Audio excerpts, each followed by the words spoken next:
think it's appropriate that we start a conference that's going to focus on the future of our children with a story. Now, those of you who are from education are going to say it's full of mixed metaphors. If you're from health, you'll think it lacks evidence. And if you're from community services, you'll be looking for a policy. But the real early childhood people will just enjoy the story. Baby Colonel was born in a silo. He learned it was solid. It had very thick walls. You couldn't hear anything going on outside. It also had very high walls.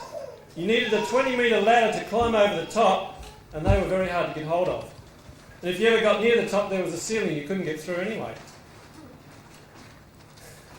With some major encouragement from a friend, Colonel eventually got out of his silo and went to study at university. There he learned about lots of big silos. There were health silos, education silos, and community services silos. Some were co-located, but they still had the same thick, high walls and ceilings, and they all shared responsibility for early childhood policy as well. When Colonel graduated, he was sent out into the real world. There he found more big silos. Some were very big. Some were so big they found it very hard to make decisions to do anything. Many of them even had competitions between them to see who could build the biggest silo. Meanwhile, the number of children needing protection trebled. Some silo thinkers didn't realise that children learn and develop through their relationships with others, and they tried to separate the parents from the professional experts. Some thought it was so important that they shouldn't even speak to each other. Some silo thinkers thought it was important to separate the church from the state. While this idea had some real merit, some thought it was so important that they shouldn't even speak to each other. Sometimes people in the federal and state government silos didn't speak to each other very well either.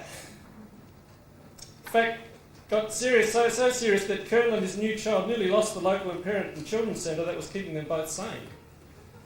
Then Uncle Fraser and some of his friends came to town and said all this should not be so. He pointed out that in Gladstone they don't even use silos anymore. They just mix all the grain together in big sheds. And if you go to Gladstone in the north of South Australia, if any of you from up there will know that that's the case. They don't use those old silos anymore, they use them big sheds.